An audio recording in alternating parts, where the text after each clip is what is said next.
Hello, once again. This is John Bauer with Bauerpower Fitness Training and Defining Dad Bod, and we are here today for another Transformation Tuesday interview.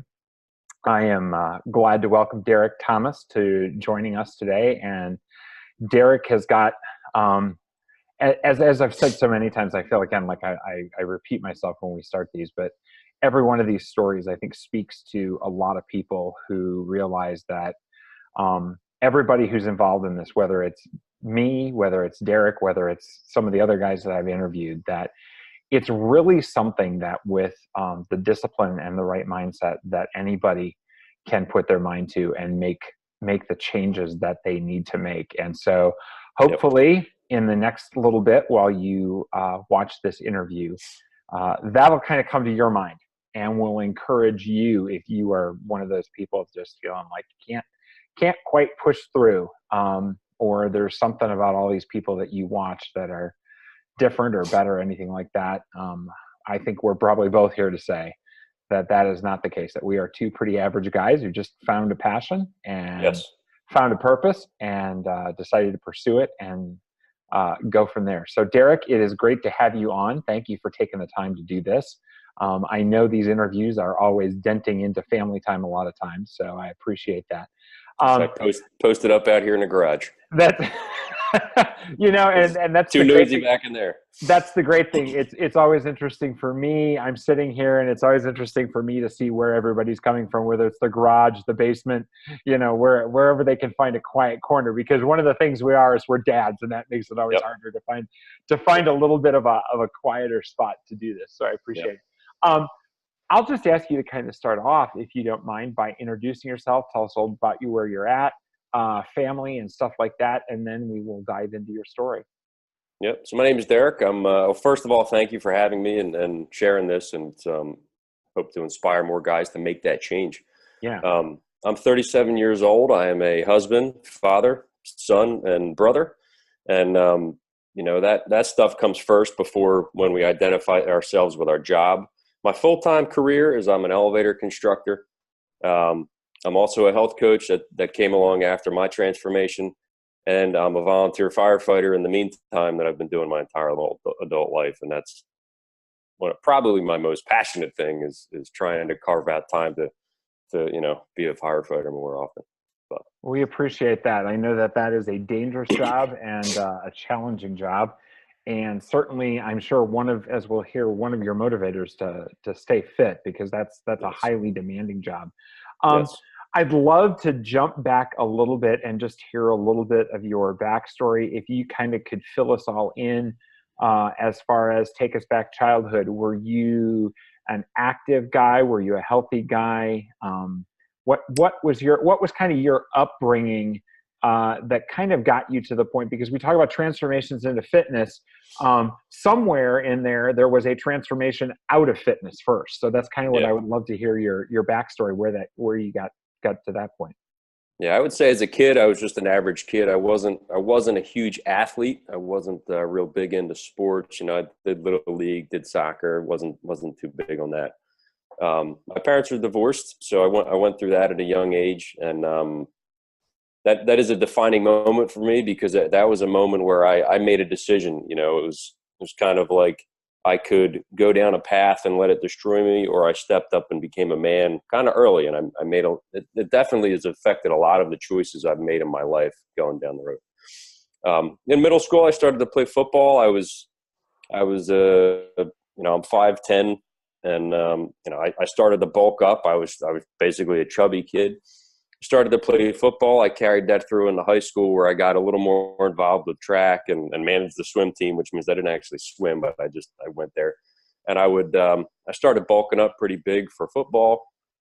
I had no neck, and it was just typical then. But I realized I hurt my knees and had a couple injuries and bangs and bruises, and I just realized that this wasn't going to be my future. So I stopped playing football and focused more on the trades, because I always wanted to build something.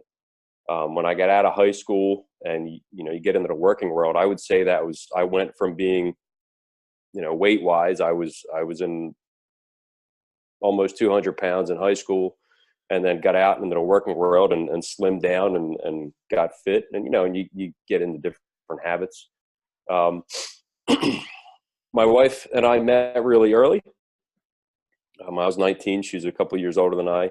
We got married young. We had kids pretty young compared to the people in my group and in my circles.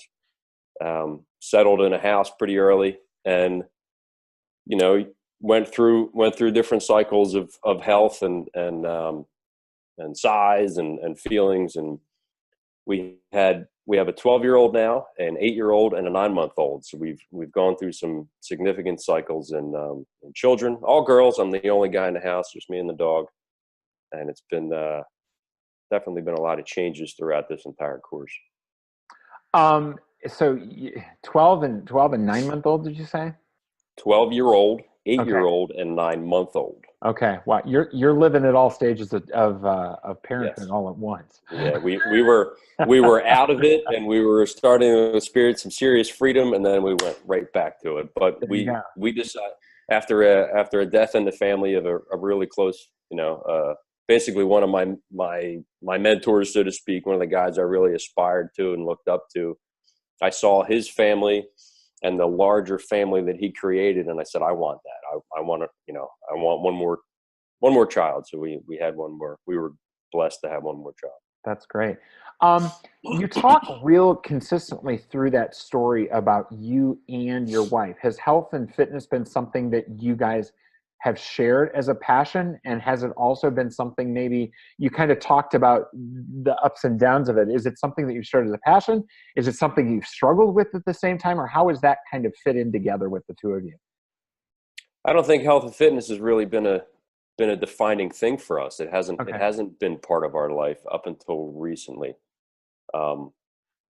We've generally been fit. Like, we haven't been overly obese, and we haven't been too active. You know, we did a couple 5Ks here and there back 10 years ago.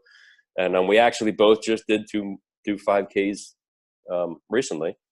So I guess you could say that we are both kind of, you know, raising, you know, fluctuating at the same pace. And, you know, I remember reading years ago, the biggest influence you can have on your spouse is health and fitness. And that's, you know, one of us is leading the path that we're following.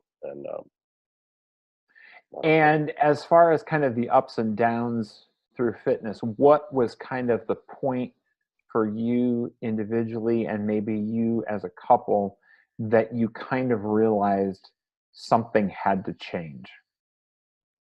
Yeah. This time I can definitively tell you what happened. I don't know what happened before. Well, I think it was probably seeing friends make change, other friends who were in the same, I would say this is about 5-6 years ago, seeing other friends that were in similar positions that put on the baby weight and stuff like that, the sympathy weight. You know, they made a major change in their appearance, so we all kind of followed. And then a lot of us have all kind of fallen off the wagon, so to speak. Mm-hmm. This time, with this third baby, with our third daughter, after our second daughter, I went through a period of depression, and I attribute some of that to postpartum depression. There was other factors that happened in my life, and with this third baby coming along, that was probably my greatest fear. Not having another child was potentially going through this path of depression and anxiety again. And I know from all the information that's out there that the way to make that, you know, to stop that or combat that is through being healthy and exercising and, you know, being active and taking care of yourself. And so this time we moved, we made some changes, you know, disrupted our normal patterns, and convenience became key. You know, stopping at Chick-fil-A, grabbing pizza, whatever. We were living at my mom's house, so mom's cooking for, you know, her son who's back home, and then we had a baby. So I was starting to put on basically convenience weight by eating terribly and having bad habits.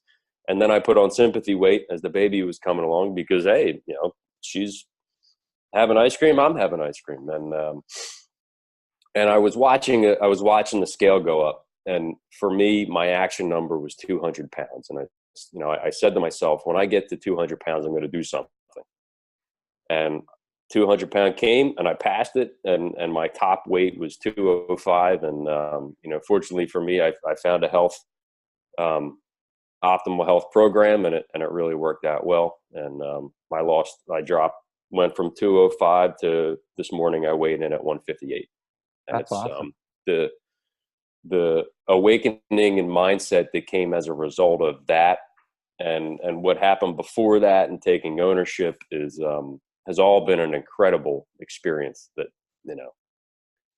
to sum it up, you are worth the investment in yourself, right? But it's challenging to figure that out. Yeah. Were you not able to figure that out? I mean, it sounds like you had a real roller coaster there. Were you not able to figure that out the first couple of times?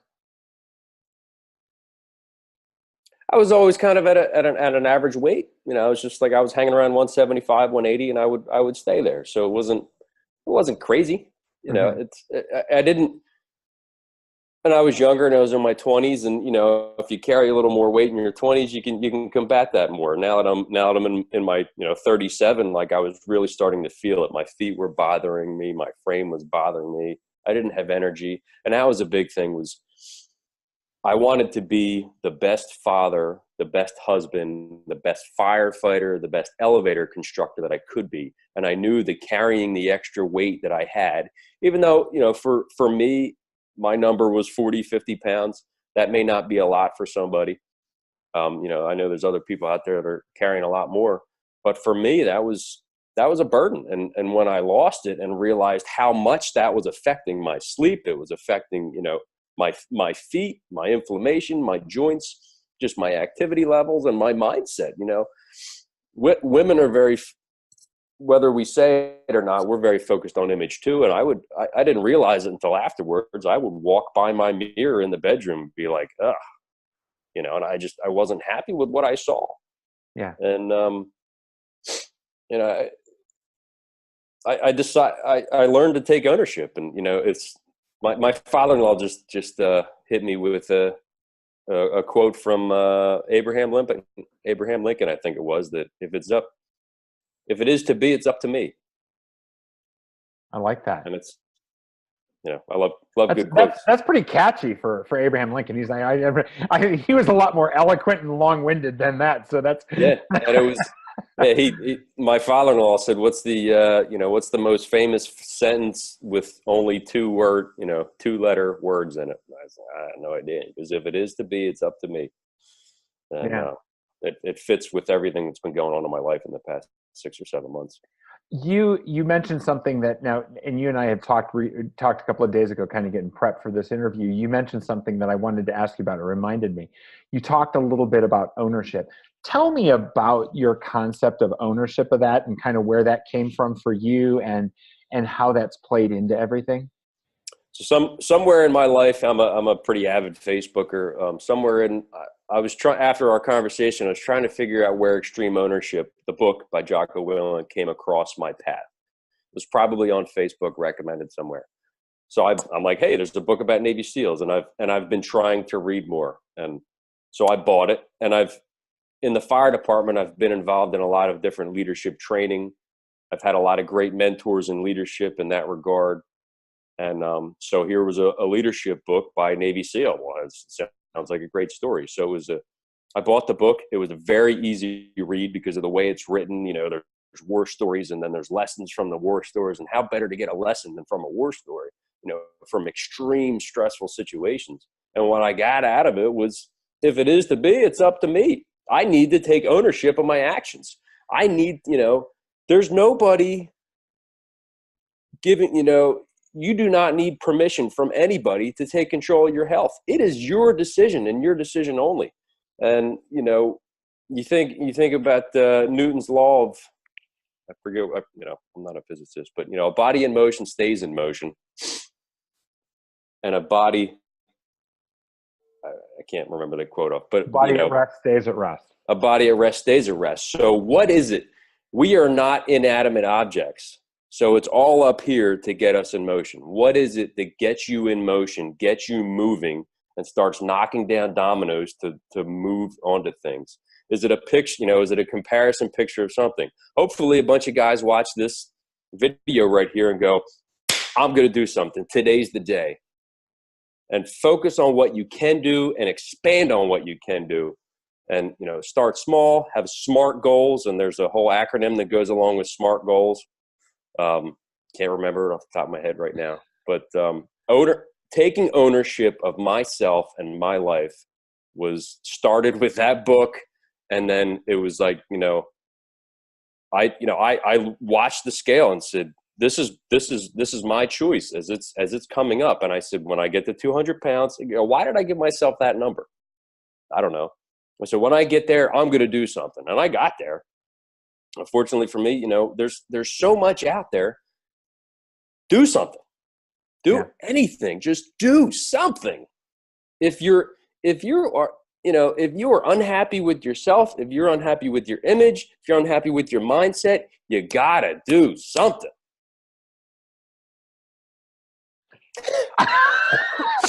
Like it's very few people that catch me speechless, and you just did it. So now and it's late in the evening here when we're recording this, but I feel like I still could go out and deadlift a whole bunch right now. What? So I've had a really long day, and I was driving home, and I was the whole time change. I worked all weekend. I'm lacking sleep, which is very critical to all this that we're talking about. And I'm coming home going like, man, I really hope I'll be present for this conversation. And, generally once I started to get into these conversations with people, then I'm wide awake now. I'm ready to go. I'm like, damn it, when this is done, I got to go to bed. But, What was, and you talked a little bit about mindset, and it's interesting because I've had these conversations before about the connection between a physical transformation and a mindset change as well. Which came first for you? Yeah, I think it was mine was very blended. I decided I need to do something. And then when I found something, whatever your something is, and I started to act on it and I started to see results, it started, and there's a great YouTube video somewhere out there, and it coincides with finances. It's like, if you save $5 and you keep saving it, you start knocking down dominoes. And if you start with this tiny little domino here, it goes to a bigger one and a bigger one and a bigger one and a bigger one and a bigger one. And the mindset grows the entire time. And it's as the physical change occurred, it was like, well, a big part of my goal was I need to lose my unhealthy weight to rebuild the healthy weight. Healthy weight. I need to get stronger, and I'm not focused on a weight so much as I am feeling good. And now where I'm at now is I've lost my weight. I'm maintaining that, and I need to carve the time out in my schedule to start picking heavy shit up and getting stronger.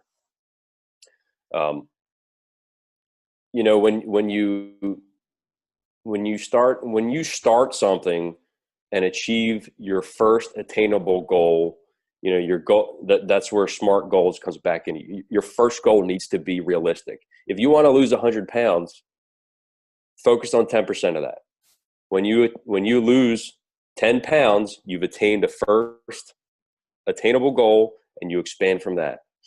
Don't go set out to lose 100 pounds right off the gate, because every time you step on the scale, it's going to feel like a failure. If you want to deadlift 250 pounds, do you start with 250 pounds on the rack if you've never done it before?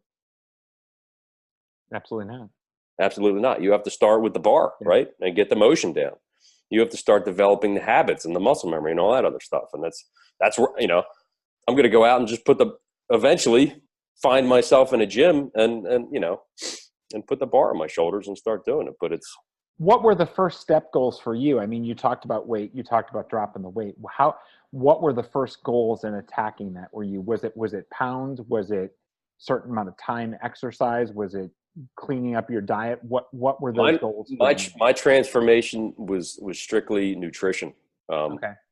I have an active, my job in itself as an elevator constructor is pretty active. So that component for me, just my activity level, I walk a lot, I'm climbing stairs, I'm in uncomfortable Okay, there's positions, something completely doing ironic things. about a guy building elevators, climbing stairs. Well, to get to the machine rooms, you That's got to right. climb Yeah. the stairs. It just sounds really ironic. Yeah, yeah. So the activity part really wasn't a huge thing for me, and I know it needs to be. But mine was nutrition. It started out with eating right, eating the right balanced nutrition, calorie deficient to set myself in a fat burning state, increase my water intake, and make the conscious decisions. Before I physically started on the program that I utilized, I lost 5 pounds just off of a mindset change of stop, challenge, choose. And I saw another one, the 3 Ps. It's all the same thing. So I literally, the moment I experienced it, I walked across the street I work in a high rise in Philadelphia. I went to Wawa, and out here, Wawa's our convenience store out here on the East Coast. Sorry, everybody else in the country doesn't have it. I have been to, it's a long and sordid story, but I have been to a Wawa. You're a better person for it.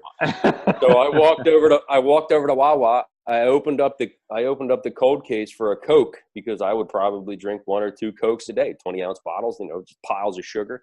And I put my hand up to that Coke, and I said I stopped.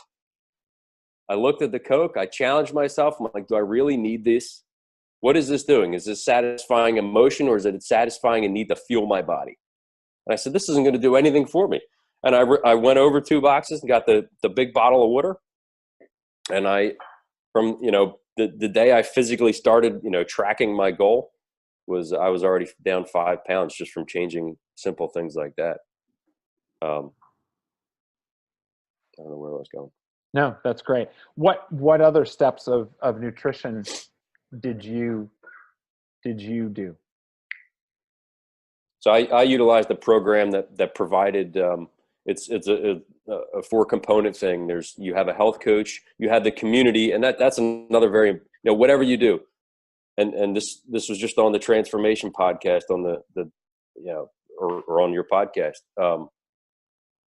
You hire a coach of some sort, whether you're powerlifting, whether you're trying to change your image, whether you want to become an elevator constructor, you get a mentor. If you want to be a firefighter, you go to school, so you hire a coach. You surround yourself and you immerse yourself in like-minded people and whatever it is you want to do. That goes for anything. And I learned that very early as a firefighter. And I always used to joke with my elevator constructor coworkers. I said, if I invested as much energy and time into learning the elevator trade as I do firefighting, I'd be in a much different position. But that's where my passion was. I wanted to I love being a firefighter, even though I do it for free. And I try to get career jobs. That's where my interests go. So I immersed myself in that. In the meantime, still did good as an elevator constructor. The third component is changing habits. If you don't change the habits that led you up to that point in your life that you're making this decision, it doesn't matter what you do. So if you put on 150 pounds over your life and then lose 150 pounds, but fall right back to where you were in those same bad habits, it's all for naught. And that's one of the big reasons that, yo-yo diets and all those things don't work. And then the fourth component was strictly nutrition, and it's eating a balance of carbohydrates, proteins, healthy fats, and basically being in a calorie deficient state, but eating 6 times a day. So I eat within an hour waking up, and then I eat every 2 to 3 hours. And sometimes I have like 20-hour days at work between work and firefighting, and I eat every 2 to 3 hours as long as I'm awake. And that's been I've had some really long days at work in the building that I'm at, and there would be times where I would just be dead.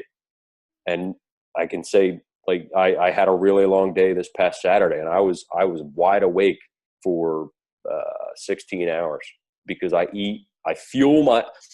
learned the big thing is I learned to fuel my body, not feed my emotions. I learned a different approach with food and how food is fuel, and we are what we eat, and that was definitely a lot has happened, but learning a different approach with food is critical.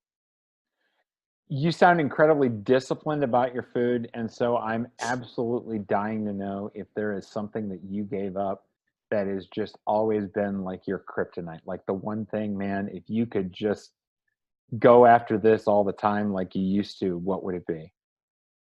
One specific food? Yeah, one or two specific foods. Freshly cooked elbow macaroni in a colander. That's interesting. That's a childhood thing. Okay. And so, my mom would make a big bowl of elbow macaroni, and it would be in the colander, and I would take fistfuls of it, like stuff it in my mouth. No sauce. And no sauce, just plain, still hot. And it could be any pasta, but specifically elbow macaroni for something. And I haven't had that question asked me in a while. But that would have been the one thing. Well, now, I still make elbow macaroni for my kids, but we buy protein plus pasta now because it's different. It tastes better, and it's better for them. And I have that colander full of macaroni sitting there in the sink, and I'm like, I don't need it. It's not going to do anything for me.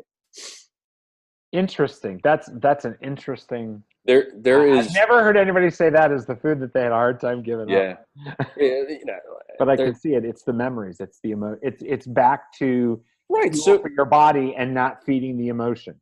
Right. My family is like many families. Any gathering is geared around food. Sure. And we go to these, and when you have this moment where you approach food differently, and and this same thing goes for gatherings with alcohol. When you get together with a bunch of your friends and everybody's sitting there drinking, it's not the drink, it's not the food, it's the experience. Right. But we tend to associate the experience and the other things that we're getting from that experience with the food and with the alcohol. And alcoholism's been a problem with the men in my family. So I didn't have a drink until I was 26, and then now I basically that's something else I pretty much gave up, is I barely drink at all anymore. I might have one Michelob Ultra here and there, and that also coincides with my firefighting desires. I don't like being not in control of myself. Right. Yeah, that's a big deal. That's a big deal. So your nutrition was a big part. At what point did something other than, you're active at your work. At what point did some other activity get to be a bigger thing for you? So it's part of my, as the weight went off, it was like, well, now that I'm feeling better and I weigh less, let me start doing some push-ups. So I would do one push-up, and then I would do two push-ups, and then I would expand on that. And I kept building on that. And then it was like, I've always hated that I've never been able to do a bunch of pull-ups or a pull-up. And I was at the point when I was 205 where I couldn't pull myself up. I could not pull myself up. So I started adding things to my life at work in the elevator trade. There's tons of things to hang off of. You don't need to go to a gym. You can do squats. I created a bunch of habit loops. I'm glad you asked that question, because it's making me remember a lot of stuff. In the morning, I would brew my coffee, do push-ups and squats. That was my habit thing. So while I'm standing there, and I made a change from a Keurig to an AeroPress. That's something for another time. But while I was waiting for that's a very good change. Half the people are wondering what it is, but I know what it is, and let me tell you, it's part of my habit every morning. That was like a coffee awakening of a different time. It's just it's totally a biblical proportions. Proportions. Yeah, you have the first cup of that, and you're like, where have you been all my life? So while my water's warming up and my tea kettle's warming up, I was like, you know what? Instead of sitting here and scrolling through Facebook, I'm going to do squats. And I'm standing in my kitchen doing squats. Or, I'm going to do as many push-ups as I can. And it started to grow. And then I would go to work where I have a piece of, there's basically a piece of steel hanging in the machine room, and I'd do a pull-up. And the next thing you know, I was doing 10 pull-ups. And I was being realistic about it though. I wasn't, if I started with one pull up and I was like, man, that's great. And I would do one pull up and I would do one pull up and I would do one pull up. And then, finally be like, all right, I'm going to try to do two, and I'd get two. And, taking everything with a smart, attainable approach.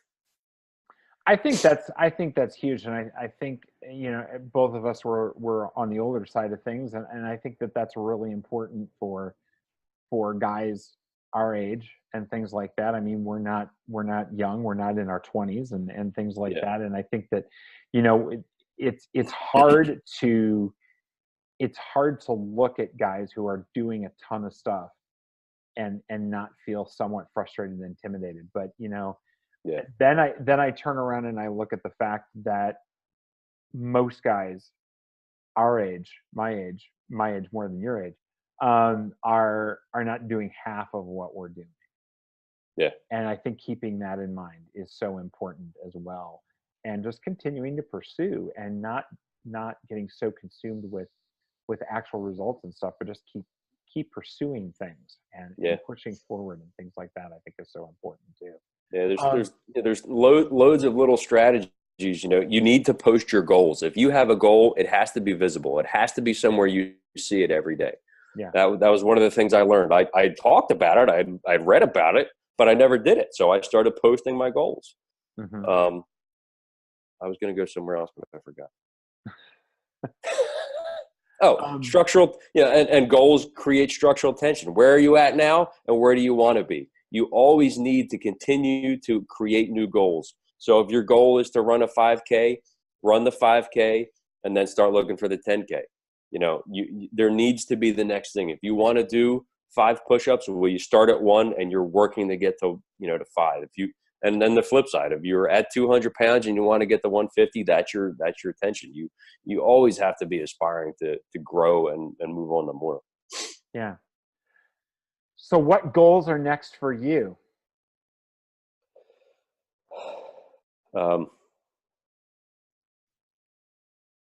I really need to get in the gym, or,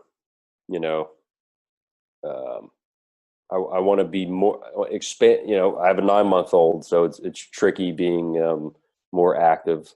A lot of what I've done is to set my children into a lifestyle of health and fitness. So I've built things around my house to make it better for them. Like I was looking at a slack line on Amazon. I bought that immediately. I've been adding things to my property and whatever to do that. I told my oldest earlier this week, I said, she's been asking me to go to the gym. We're members of the Y. We have a membership and don't go. Right? It's right down the street. And I said to her, Sunday we're going to go to the Y. I said, we need to talk about this now. Well, she bailed on me and went and slept at a friend's house. So we didn't do it. But I took my younger daughter and the baby and my wife, and we did a full, nice long lap around the neighborhood instead. But I would say my goals now are, my personal goal is to get stronger. I need to carve the time into my schedule. My calendar needs to match my goals, and I need to get stronger because I need to exercise more. Do you have a hard time prioritizing yourself over everything else? No. Okay. That's a rarity. No, that was something.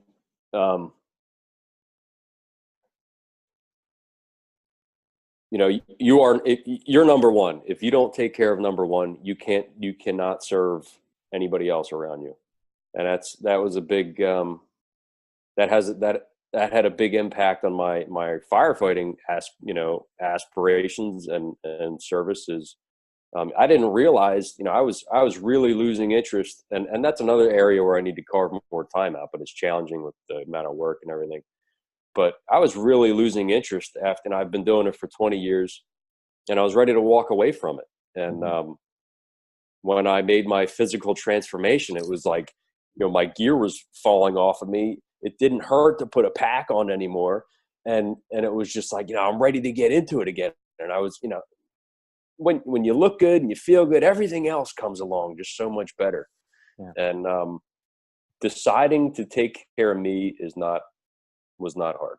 And it's something I learned, Listen, you need to fill up your own cup before you can take care of other people. Exactly. And, someone used the old adage of putting your oxygen mask on first. Yeah. That's a good one. I like that. Yeah. That's what we're always told to do on the airplane is you put your own mask on first. Yep. So that's everybody else around you. For all the married guys with moms, that's the biggest challenge with our wives and moms is moms are so selfless, man. So selfless. And I knew early on when our first daughter had the first trip to the ER for something, and my wife just, everything was about her. And I'm going with her. Well, I pick up her purse, I throw a magazine in it, a couple bottles of what, and granted, this comes along to being a firefighter. You're always prepared for things. But I'm like grabbing stuff to be there. She's like, how can you even think about that? I'm like, because I was getting food for her. I said, because you're not going to eat, you're not going to drink, you're not going to do anything, and then it's going to take you 3 days to recoup. And I saw it happen over and over again. Well, now at number 3, when there's the ER trip, she's like, I got my phone, I got my charger, I got some food, I got some water, I got to change of clothes. And but you got to take care of yourself. And that's a lesson for dads and for parents is, when our little ones have an emergency, if you're not taking care of yourself, and whether that be emotionally, whether that be physically, drinking water while you're at the hospital, whether it be taking the time to eat and fuel your body, you are just, until you experience how much fueling your body the right way changes everything else, it's hard to explain. Yeah. You've explained it well. This has been great. I appreciate it because it's been, if this isn't going to inspire some people, I don't know what is, because it's certainly a selfless look at this. Any parting words of advice, suggestions, or encouragement as again, we're talking to guys and who are, thinking about taking a step. You talk about, finding somebody that can guide you. You talk about a lot of things, but any other piece of advice that you can think that could be really instrumental in moving somebody along? So you need to act. We can think about it. We can look into everything. We can read every program. You need to do something. You need to get out of the dark, pick something, do something. There are millions of weight loss programs out there, fitness programs, everything. But the key component to any of it is you need to just do something. Otherwise, you're just sitting in this cycle of repeating the same thing. You gotta do something, whatever it is. Yeah. Great advice. You can read about it. You can listen to a podcast about it like this, but unless you get up and do something, you gotta act. We're talking into the air, because that's what we're here to do is hopefully get somebody to do something. So yeah, you are absolute. You, and I'm talking to whoever's watching this, you are worth the investment in yourself. Amen. And until you do it and realize it, I can only, I can shout it as much as possible, but you are worth the investment in yourself. And there's people that are relying on you that need you to invest in yourself. Yeah. Thank you so much. Seriously, I'm like trying to figure out what I'm going to do with this, because I'm all fired up now too. So great. I appreciate you taking the time. Keep us posted on how things go for you as you get into your strength training and things like that. But man, you got a full plate, and it's great that you find time to be the best you can be for whoever you're showing up for. Yeah, I got a lot on the line here. You got a lot on the line. Excellent. My wife, my kids, and whenever the pager goes off, whoever in my community has an emergency and I have the time available, and all my, my brothers and sisters in the fire service, we all need to be there and bring our A game to everything, whether it be our families, whether it be our fires, whether it be our jobs. You got to bring your A game to everything. Yeah. Thank you very much. All right. Have a great night. You too. Take care.